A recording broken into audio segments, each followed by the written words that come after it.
Okay, I think we're good. Okay, Thanks. so I like to start off with this because I am not an ornithologist. I am a marine ecologist. I'm a marine ecologist too.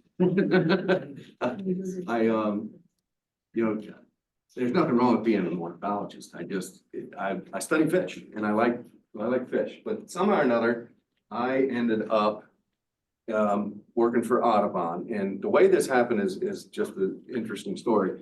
Is back in 1989, I was looking for a Ph.D. program to study tropical fish.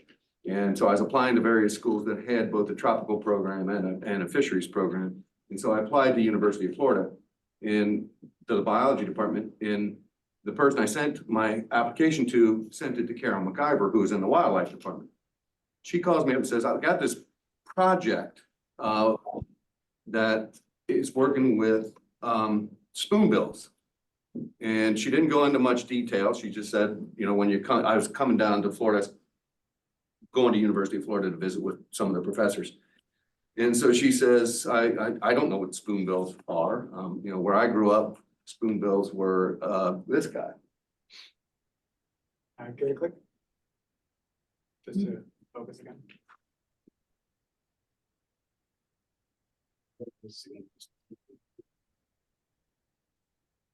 One more time. There it is. So this is a paddlefish.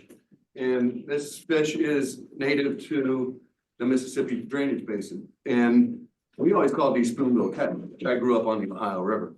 And we always call these spoonbill catfish. So I'm applying and I get this word that, you know, we're going to be working with spoonbills. And so I took the time in preparation to meet with my potential advisor they're giant fish, they're gorgeous, but I spent a week reading this publication, Paddlefish Aquaculture, because I'm going to Florida. I figured that that's not on the Mississippi drainage basin, so maybe they got a program around there somewhere that's doing aquaculture with these fish. And so you can imagine, I was a deer in the headlights when I arrived in Gainesville and started talking to Carol, and she started talking about birds. And I had studied all this stuff on paddlefish, so I know a lot about paddlefish. But, you know, she obviously saw I was not prepared. But then she mentioned that I would be working out of the lab in the Keys. And I went, okay, I'm going to lie and say whatever I had to say to get that job, because that's where I wanted to be. So in September of 1989, I moved to the Keys. This is realistically, this is the first day on the job. And from that point on, I just kind of started working on these fish. My job with the Roseate Spoonbills was to identify their prey base, the foods that they eat. So I was going to go out to where they forage and sample the fish and quantitatively assess their diet. And the whole reason for this was the spoonbills were declining in Florida Bay. And we wanted to know how water management practices were affecting their food resources. Well, when you go to work for National Audubon Society, which is where I was, is they convince you that you got to work on birds. And so before long, I was told, go out to a place called Sandy Key on the western side of Florida Bay. And you'll go out there and you'll see these big pink birds with strange bills and long legs. And you need to count their nests. So I went out there, and this is literally what I found out at Sandy Key. And so ultimately, I decided to study both of these birds. So I'm going to start today with the work on spoonbills, and this is, I'm just going to start with Florida Bay. Many of you are already familiar with this, but just to make sure, Florida Bay is a shallow subtropical estuary, and it's about 850 square miles. It basically runs from, basically is bordered by the Keys on the south, Everglades on the north, and the national, all of the bays within the national park. The bay is mostly mud flats, which is the green and the yellow on the map. It's very shallow, so it averages only about 3 feet deep. The highest depth that I found is about 8 feet. So it's just, it is extraordinarily hard to navigate, but it is really biodiverse. So it's one of the most species-rich assemblages of fish-eating birds, and world-class recreational fisheries for bonefish, redfish, snook, tarpon, many others, spotted sea trout. And it's also economically, it's vital because it's a nursery habitat for stone crab, shrimp, and lobster fisheries. So I'm just going to start with the problems that Florida Bay was having when I arrived here. And this is a mock-up of what we think the Everglades looked like before we started draining. And on that side is what it looked like when I arrived. And you can see what it is now. It's divided up into all these management basins, crisscrossed with canals. And each one of these management basins doesn't really play well with the other ones. So you manage one for something, and that may damage the one downstream or upstream, however it may go. And really in the late 1980s, things went south for Florida Bay. Where I'm going to focus most of my information on is this northeastern basin. This is an open basin. There are no mud banks. There's this one spit that comes out here. And that is Taylor Slough, and that's the main freshwater source for this estuary. And so a lot of what I'm going to do focuses on this relationship between freshwater flowing into the mangrove zone and then ultimately into this northeastern basin. Things started to go bad for Florida Bay long before I arrived. And this is just a mock-up of the area of mangrove dominance in different years. In 1948, it was right along the edge of the bay. By 1967, it had moved inland a little bit, and this is based on Mike's work, actually. By 1977, it was further inland, and in 1994, it was several miles inland. And this is a result of the lack of freshwater flow when we basically built all the canals, put in all the pumps, and also from sea level rise. So it's a combination of both of them. But this salinization of the bay ultimately resulted in massive seagrass die-off. So in 1987, we started to see these really huge areas of Thalassia beds start to die off. And it really caused this cascading effect that ultimately resulted in algal blooms. And this is just from 2007. We had repeated algal blooms on almost a 5 or 6 year cycle for what seemed like forever. And you can see the spatial extent runs from all the way where Taylor Slough comes out to the reef tract. And this is just a picture taken at that same bloom. That's Tennessee Reef, and you can see that when you blow that leading edge, it kind of looks like a reef, but you can see this algal bloom just spreading across the reef. And this is not a healthy situation for the reef or for the bay. This ended up in massive fish kills in Florida Bay, anoxic environment. The bay really looked like pea soup. It was in really bad shape. That started to change in the mid 1990s a little bit when we started getting more rainfall. By the way, this all happened as a result of a massive drought in 1989 through 91 about. So all of this led to me paying attention, looking at other papers that were written. And over time, I documented that this change in this estuary resulted in declines in many of the vertebrate biota and their habitats in Florida Bay. And this is just a list from that publication. And no, I don't expect you to read it, but I am just gonna, you can see it's pretty extensive. Some of the species that went into decline were American crocodiles, mangrove terrapins, so a couple of reptiles, the snakes, the saltwater snakes were also in decline. Bottlenose dolphin, West Indian manatee. The use of West Indian manatee of northeastern Florida Bay declined precipitously. 5 bird species, so great white heron, osprey, bald eagle, and brown pelican all dropped nesting. So they quit nesting in the bay pretty much. The prey-based fishes, this is what I was studying. My colleagues, well, Joel Trexler, Bill Loftus, myself, documented that when you don't have this freshwater flow, that the prey base goes into decline, which is what those birds and game fish are dependent on. And the game fish, as a result too, these are just 2 of about a dozen game fish that were scientifically documented to go into decline. This is snook and a redfish. And of course, without the seagrass habitat that died in 1987 to 91, that was really what resulted in a lot of this decline. Now, I came here, and snook is what I was really interested in. And so just want to point out here, this is a friend of mine, and he just caught this snook This is out on Cape Sable, and you can see one of my pink buddies back there. And the thing about snook and spoonbills is that they're feeding on the same thing. And so I was very interested in snook, but as I learned that this is you can't really see this, it's too bright, but that same fish regurgitated its prey, and this is what came out of that snook's mouth. This is exactly the same species that spoonbills are feeding on.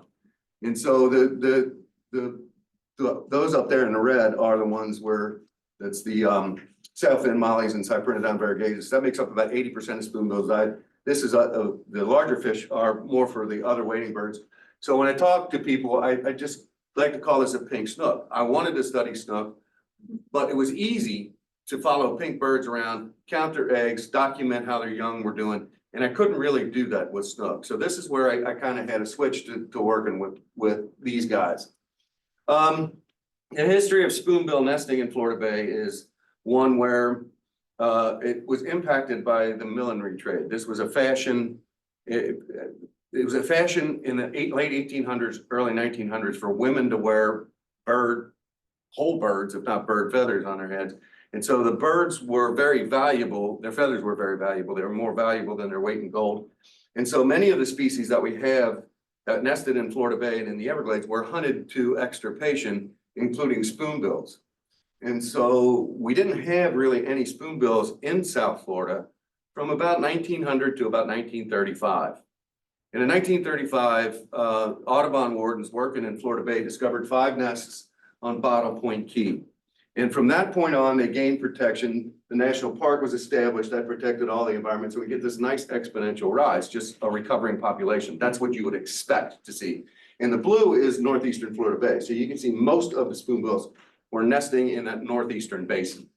And in 1939, this guy, this is Robert Porter Allen, Bob Allen.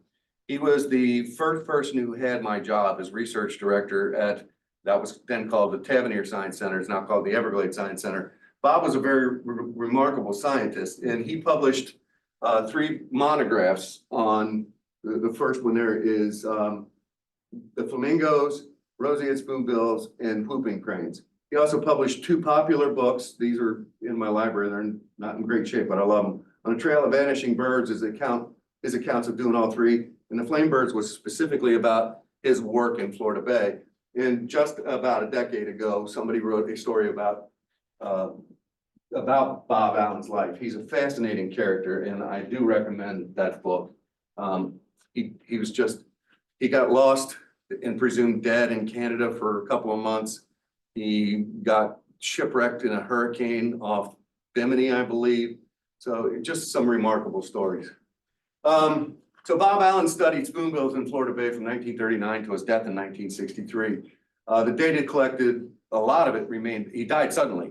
And I found his notebooks in one of the closets, and I worked up some of the data that he had collected on spoonbill flight patterns away from where they were nesting, the colonies. And it demonstrated that the development in the Keys at the time for housing, and this is in late 1950s, was destroying their foraging habitat. And this led to the conclusion that food resources are the critical to successful nesting in spoonbills. Basically, the spoonbills were nesting just outside of Tavernier in the Keys. And over the course of 3 years, it got so developed that they had no wetlands to forage on. And so they moved to other places in Florida Bay. So where they moved to is this in the northeastern part of the bay. Again, going up to where we got estuarine conditions. The red dots there are the main spoonbill colonies in that part of the bay. The blue rings are the documented flight distance of a foraging spoonbill away from its nest. And it's about 12.5 kilometers. And you can see all of these overlap that wetland associated with Taylor Slough and going to the east a little bit over into Biscayne Bay. And we not only know that from flight distances, but this was a study done by my predecessors where they put VHF radios on spoonbills that were nesting in northeastern Florida Bay. And this is where they found them foraging. So this is from 2 different colonies. It just shows that this is the primary habitat that they're using to forage in when they're raising their young. So from about 1950 to, this goes through 2002, we have 3 basic periods of spoonbills nesting in Florida Bay. And at the time, Florida Bay is the only place in Florida that spoonbills were nesting. They now nest in many locations, but at that time, 100% of the spoonbill nests were in Florida Bay. So, 30 to 40% of them were in this northeastern part of the bay. And that's when this habitat was pretty pristine in the 1950s. I'm not gonna say it was pristine, but we still had this connection between the Shark River Slough, the main flowway through the Everglades, a connection across the Rocky Glades into the Headwaters Basin, south to Taylor Slough into Florida Bay. So this whole flowway was still connected to the larger Everglades. During the second period, we have about 50 to 70% of the spoonbills nesting in northeastern Florida Bay. And this is where we started to change the flow patterns into Florida Bay. We created this thing called the South Date Conveyance System between 1982 and 1984. Oh no, this was the 1960s. What we did here is we built the C-111 canal, which is this massive canal.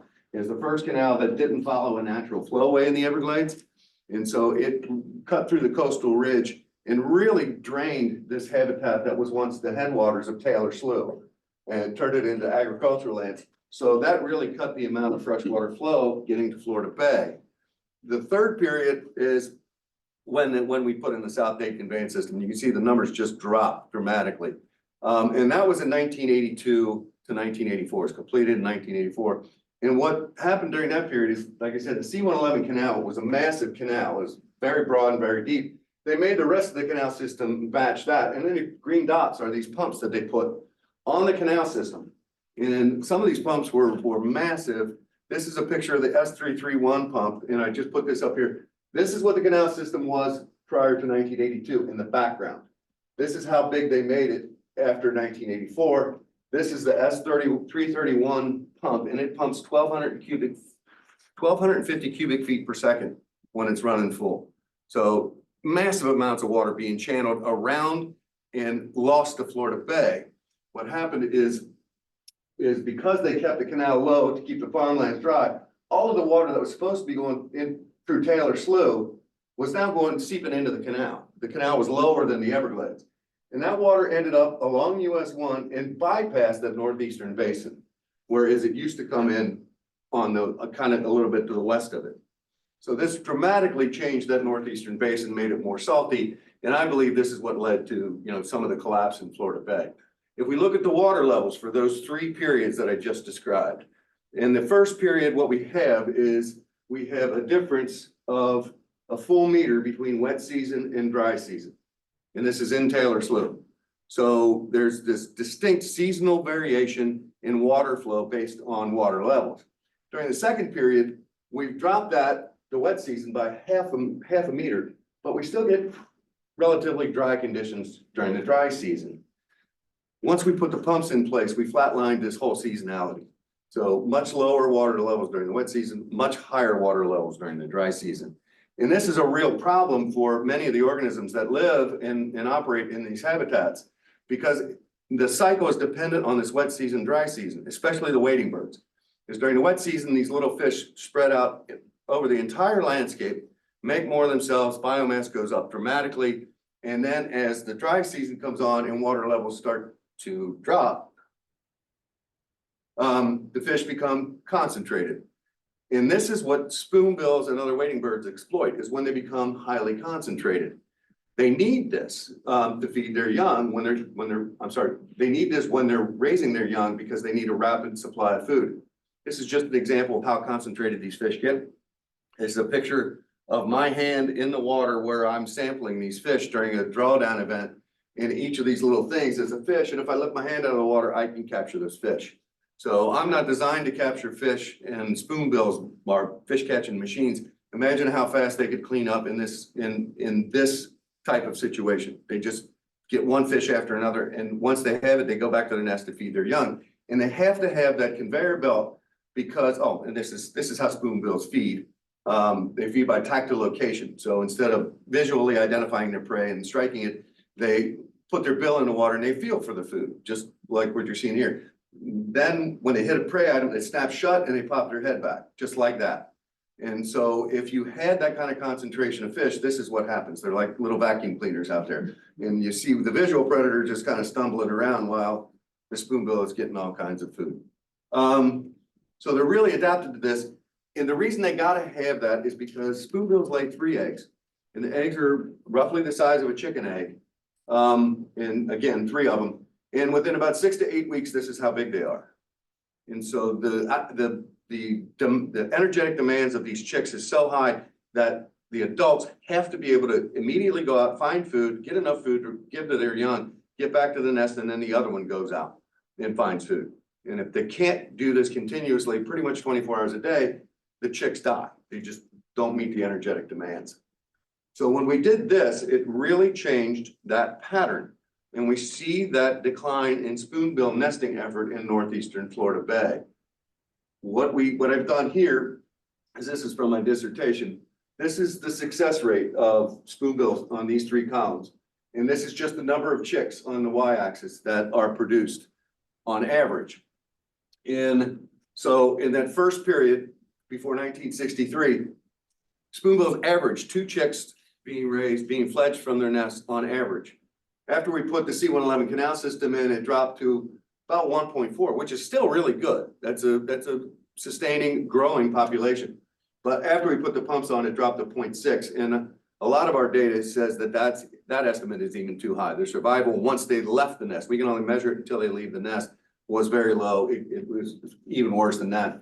The percent successful years is just how many years the spoonbills average producing 1 chick per year.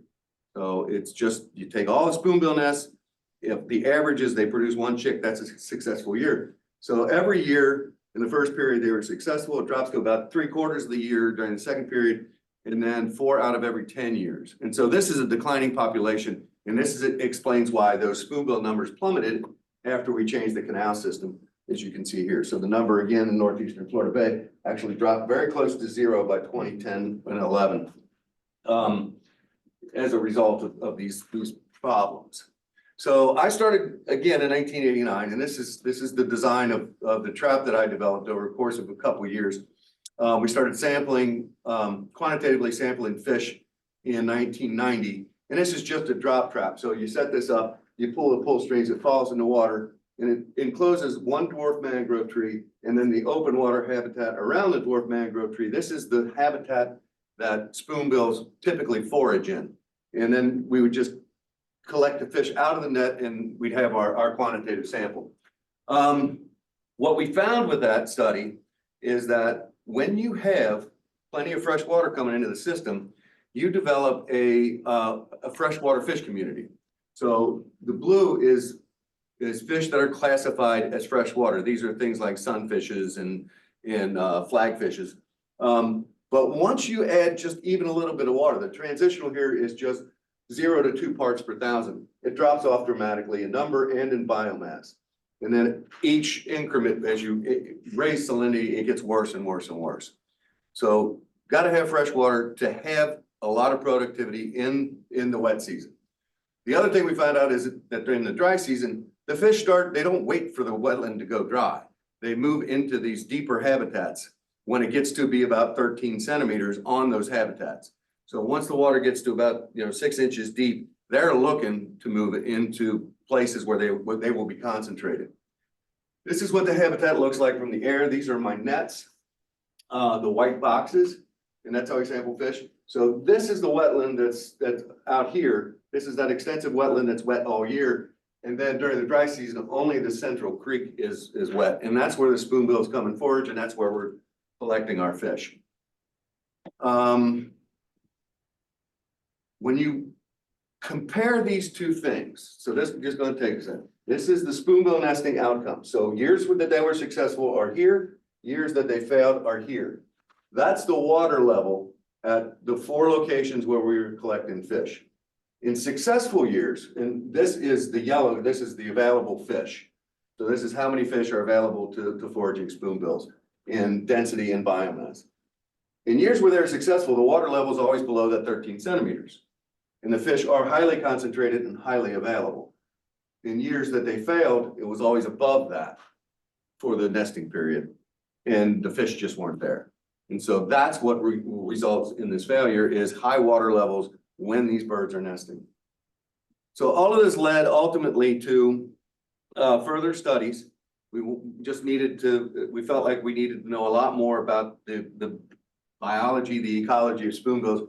So we started a banding program in 2006. And we banded approximately 3,000 spoonbill chicks from Florida Bay and from Tampa Bay, which is, they started nesting there in the mid 1970s. We were trying to compare the success rates, but also the foraging, how they forage, where they forage. And so you can report these things online. We have a website that if you see a band like this, you can report it. And this is what comes to me. Again, this was made in 2006, so there was no such thing as Google Docs. And this is still the archaic means that we get this information when people see these. So I just get this email and it says, it gives the person's name, their contact information, phone number, and then they tell me what they saw. Here's the alphanumeric code, WR. It was horizontal and it was, the color was brown. So this tells me exactly where that bird was hatched, where we banded it. But a lot of them, like 90% of these things that I get are trying to sell me generic Viagra, and it's just spam. So one day I get this one and it looks like a real thing. It's got a real name and a real address and a real phone number. But this is what I got. And so I was like, you gotta be kidding me. And so I had a graduate student, I was kind of angry. I had a graduate student call this guy up, and sure enough, it was one of these guys. So I'm not the only one that made that mistake. So there's a banding program in the Mississippi for paddlefish. So what we found out from that data, from the banding data, is that spoonbills, unlike most wading birds really don't practice fidelity of any kind. So spoonbills come back to where they were hatched to nest. And that's kind of what this shows, is the reddish hues, purple around the red, are birds that were found either nesting or on the nesting areas of their natal colony. So a lot of our resites are just birds that came back to where they were hatched and they're nesting there again. But there are about 5 to 10% of them that we call dispersers that actually move to a new area to start nesting. And that's how they colonize new areas. And genetic studies have been done on spoonbills throughout the Americas, and there really is good gene flow, even though they practice this kind of natal colony fidelity. So this is a picture taken 2 years ago, and this is one of the birds that I banded, and we had, that's a blow up of his leg, and even though you can't see it, that band says 78. So this bird was banded in December of 2003. So it's nearly 20 years old. And this is how we're finding out that these are, when I started, it was believed they lived for 7 years, probably more like 25 to 30. So this is an old spoonbill that is still raising young out in Florida Bay. And this was about a mile from where this bird was hatched. So they still, the whole thing is that these birds, they like where they were hatched, they come back to it. But because the numbers of the success numbers were so low, new birds were not recruiting in.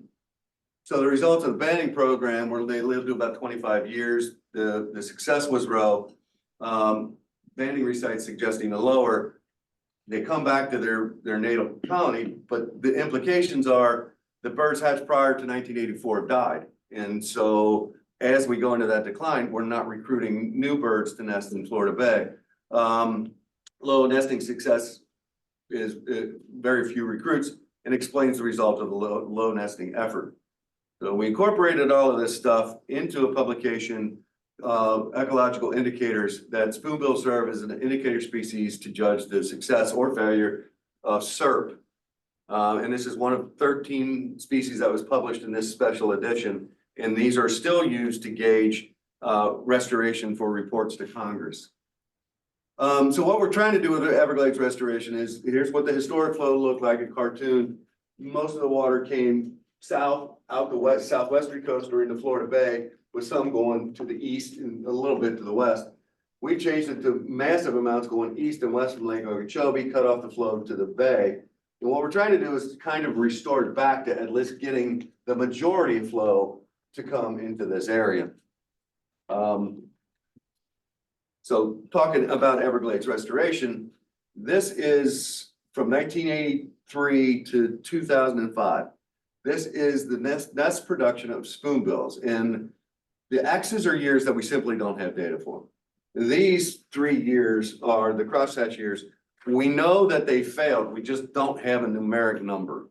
So I just, for mock-up, I put them at 0.5. All the other red ones are years that they failed. The green years are years that they produced more than 1 chick per nest. We have this drought period during the collapse of Florida Bay that they did very well in. And that's because the fish would become concentrated because the water was low. But then you look at the rest of it, this is 21 years, and there's only 6 successful years, and almost all of the 1990s spoonbills failed to raise young. And that again explains why we weren't getting any growth in the number of nests. So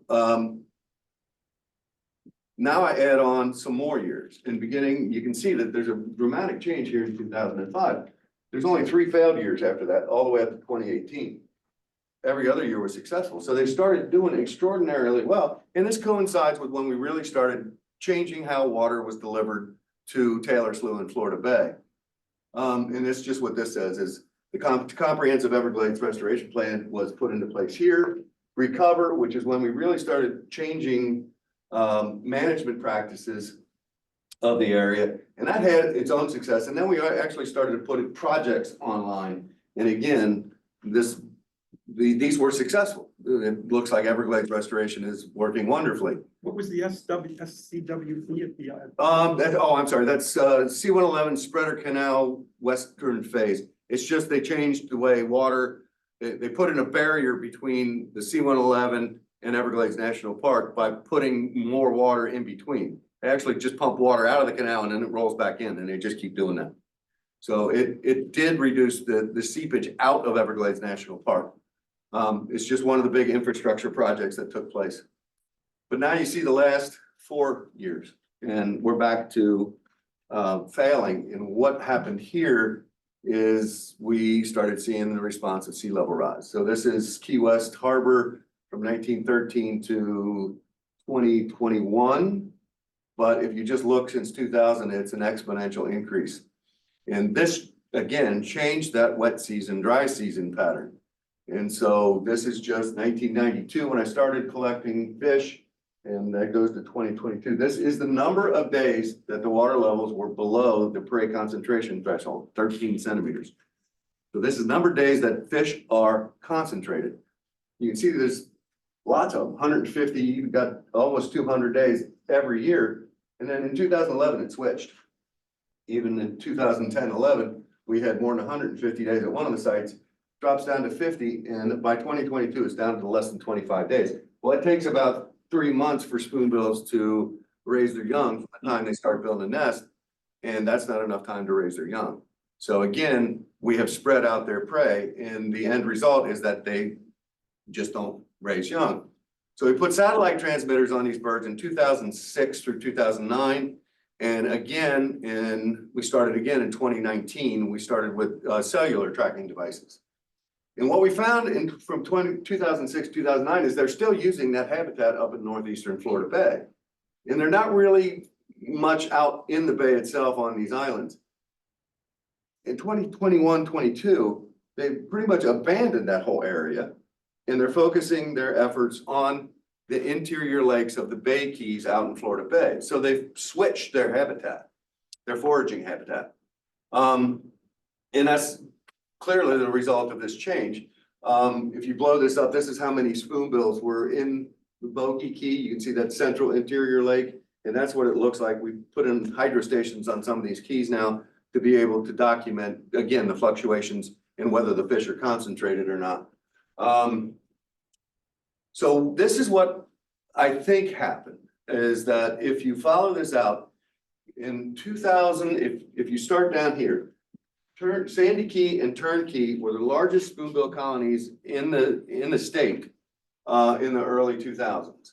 And from 2003 to 2007 at Sandy Key, we had a total of 639 spoonbill nests. Well, it started to drop 2000, these are 5-year increments. So dropped to 395, next 5 years, 176 to 72. It's even worse at Turnkey, which was at one point had over 800 nests per year. In 2003 to 2007, it was almost 500, rapidly dropped to 185 and then 0. Well, what happened is these colonies started to pop up. Spoonbills never nested at these. And what we think is, even though these spoonbills practice fidelity, we have shown them to move within a bit of a range, and I think that they're just moving up. So you see the numbers going up at Perota's Pond, the numbers going up at Madeira Hammock, and then they drop off. And they go up here. These were the big historic wading bird colonies in the Everglades. These are the colonies that had hundreds of thousands of nesting pairs of wading birds in the 30s and 40s. And again, we're seeing nesting colonies there now of sometimes 20 to 30,000. This is where we want the birds, and that is ultimately where they're going. 2000, the first 5-year period, 45. By 2013 to 2017, we have 523, and we are not really counting these nests. We're flying over and trying to see how many birds we can see, but you can't count spoonbill nests from the air. We can't get to these by boat, by helicopter. There's really no way to get to these remote colonies.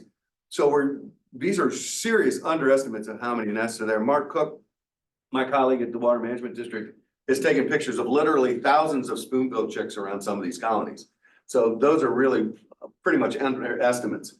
And so my point here is that spoonbills are doing great. They're just not doing great in Florida Bay. Florida Bay is not doing well.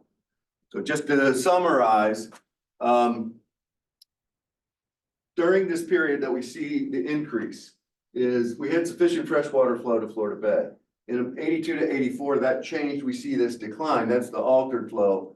We start improving the flow again in about 2005, and we get a good response. And then sea level rise masks everything we do as far as Everglades restoration goes. So one more point about spoonbills is this is where spoonbills typically nested in Florida prior to the plume hunting era. They never nested north of Tampa Bay on the Gulf Coast or Merritt Island on the East Coast. And they focused in these 3 places. So I'm going to run through where spoonbills are known to have nested. And again, this is on a decadal scale from 1936 to I believe 2016. And in the first 10 years, the only place they nested was in Florida Bay. Same with 46 to 55, 56 to 65.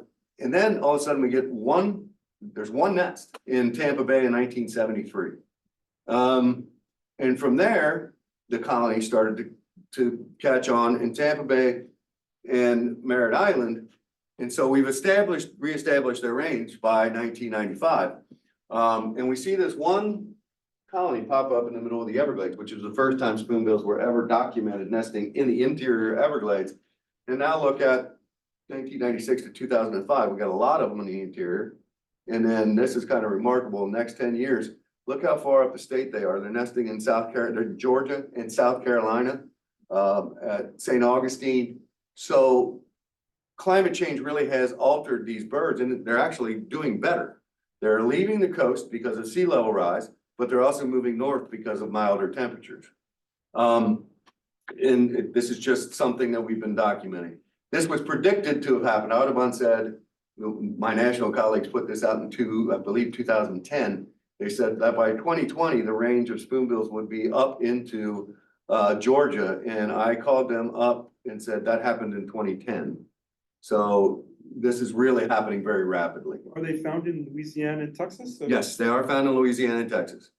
So, and we got first record of spoonbill nesting in South Carolina, Arkansas. They're probably from Louisiana. But these birds, and then just a sighting in Minnesota. We had sightings in Quebec last year, I believe. So they really are taking advantage of what we're doing to the habitat. So now I'm going to talk about flamingos. I'm going to try to get through this very quickly. You know, flamingos are really an emblem of Florida. This is worked on with my colleagues in the Florida Flamingo Working Group. We got, you know, just postcards, towels. The Florida Lottery uses flamingos as you know, their example. So this is an iconic bird in Florida, but nobody ever sees them. They're very rare. And you know, here's just one more thing.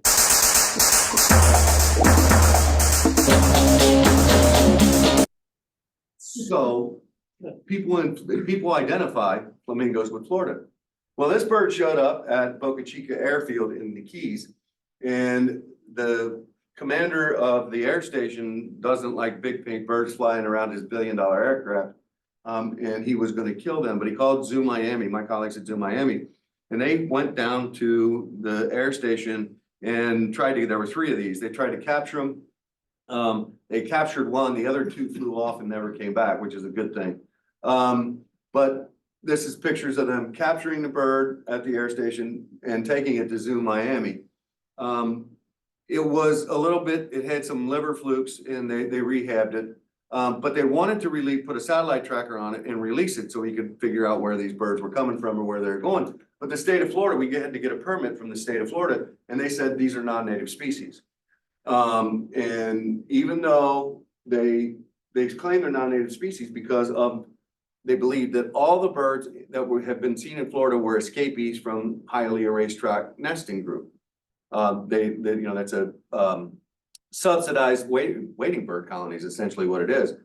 And so they say if you capture a bird, it has to be taken back to Hialeah racetrack or put into captivity. But they do recognize that they are in the Indies and that they used to be native to Florida, but that we hunted them to extinction. So they said, no, you can't release that bird.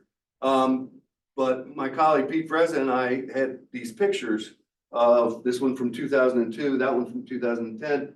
These bands identify these birds as being hatched at Rio Lagartos on the Yucatan Peninsula. So these birds flew here from the Yucatan, and we found one more in 2020, but that's after we had already released conky.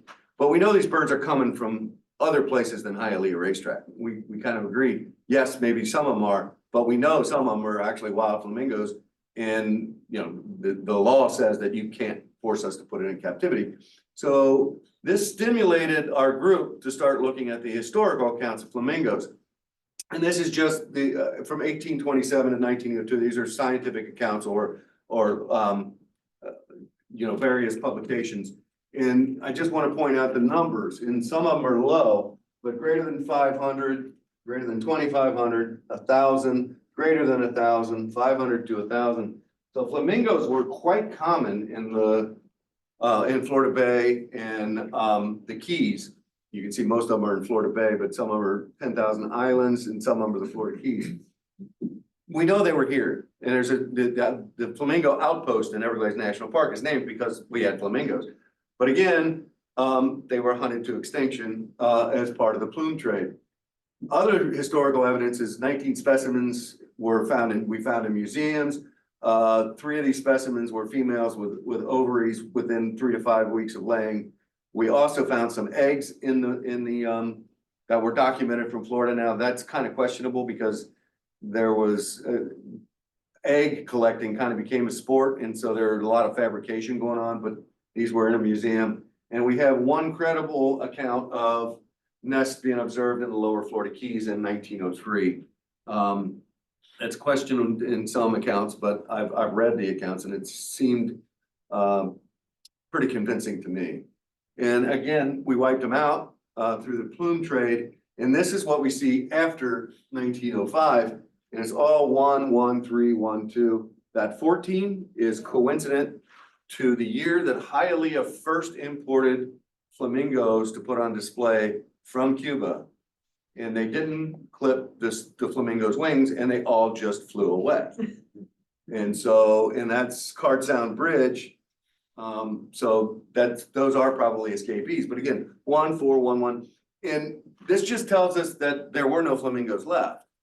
How many did Hialeah racetrack have? They imported 150. The highest number that I've heard reported from them, they had 400.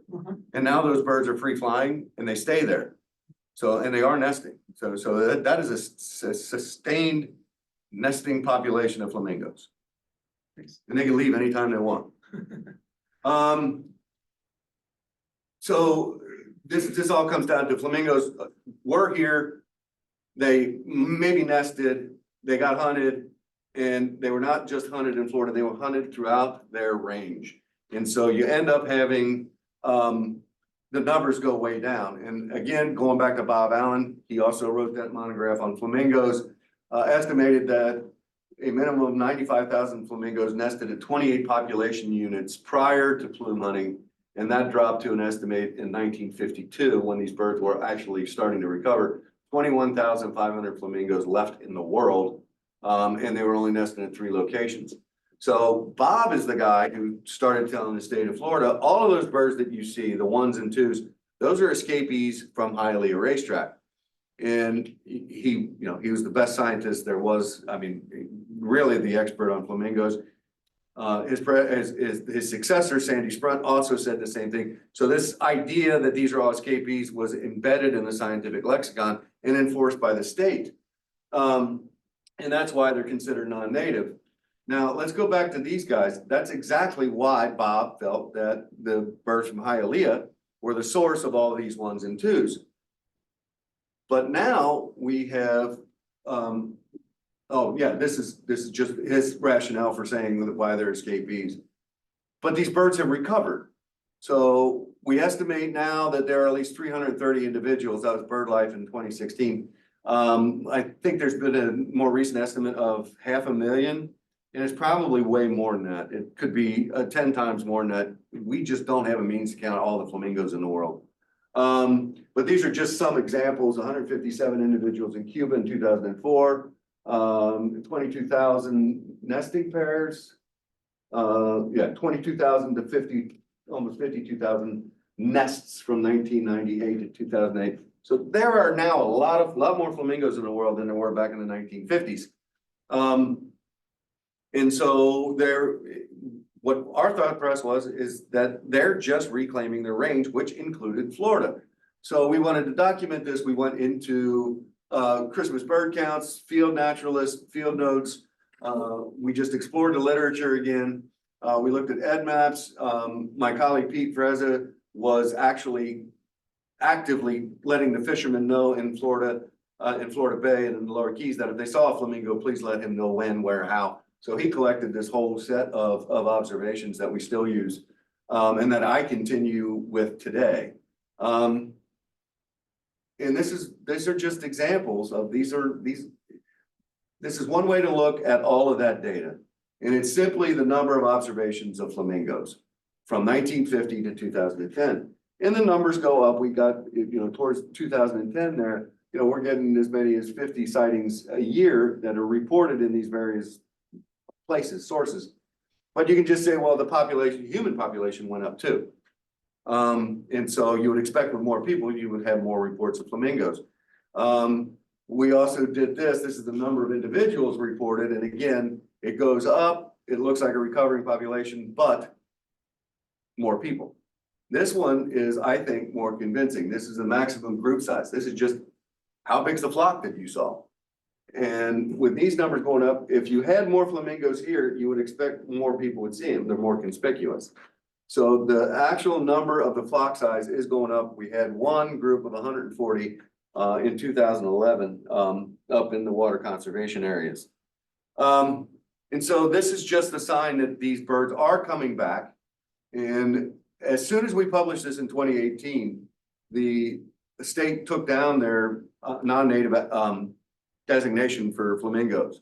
And that was intentional. We told them we were doing this. FWC said, when you publish it, we'll take it down. And so the same day that was published, they changed this.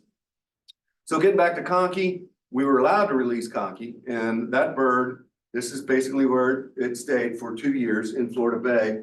It centered mostly on, these 3 keys staying inside the island. So nobody really saw the bird. And then finally it ended up out at Snakebite where it was out in the open. And that was over a 2-year period. So we know that Florida Bay can, the star here is where we released the bird. The bay can sustain flamingos. This is just a blow up of all of the satellite points that we got. And you can see it's hanging out mostly on the insides of these islands. And the interesting thing is that there were only 13 of 15, or where is that? There are only 15 reports on eBird of somebody seeing a flamingo in Florida Bay. And we don't even know if that was conky. In the 661 days it was out there, nobody saw it. 13 of the 15 reports were from snakebite when the bird was out in the open. So these birds can hide. You would think a 5-foot tall pink bird would be conspicuous, but nobody saw it for 2 years. Now, the transmitter died right after Hurricane Irma, and this, if you squint at this picture, you can see kind of a blue. And we think that's Conkey, so we think he's still alive. But the transmitter stopped like 2 days after Hurricane Irma, and we haven't seen the bird since. But the bottom line is the habitat is there for these birds, and with the population growing, we expect to start seeing them come back. Well, this is where Hurricane Idalia came in. The rapid intensification on August 30th, 2023, last year. That storm blew up off between the Yucatan and Cuba, and just, I mean, it exploded overnight and then made a beeline for the panhandle area of Florida, and then went straight across the United States, right? So it kind of exited up here around North Carolina, Virginia. And, you know, it brought a surprise. So all of a sudden, we're getting flamingo sightings everywhere. And we were looking, my colleagues and I were looking at this data yesterday going, wow, that's a lot of information. So we had birds in Texas, Alabama, Georgia, South Carolina, North Carolina, Tennessee, Virginia, Kentucky, not West Virginia, Indiana, Ohio, Pennsylvania. This is like within 2 weeks of the storm rolling through. We also had them in Wisconsin, Nebraska. We have no idea how many birds actually came over in the storm, but these are all site locations the week after that storm came through Florida. And so what we're doing now, this is why we were talking yesterday, is what can we do with this data? And we're going to repeat a lot of this stuff because eBird data gets really complicated because the birders will see the same bird and report it 100 times, right? And it becomes very challenging to know if that's the same bird that was seen on the other side of the bay or what have you. So we are working on ways around that, like we did with the data we published in 2018. So this is just to demonstrate that in eBird, there are 66 reports on August 30th alone. That's the day the storm came through. So that's pretty remarkable. And yeah, the storm was in North Florida, and a lot of these were observed in South Florida. But from 5 different counties in Florida, I just got inundated with email reports, and that's the data we're working up now. And on top of it, we've also got 5 more of these banded birds in the Yucatan that came over in that. So that's why I think the origin of all those birds that came over, and there may have been as many as 500, were from the Yucatan. So we did a survey last February, just 2 months ago. And there are still more than 100 flamingos in Florida. We're hoping that they'll stay. Most of them are in Florida Bay.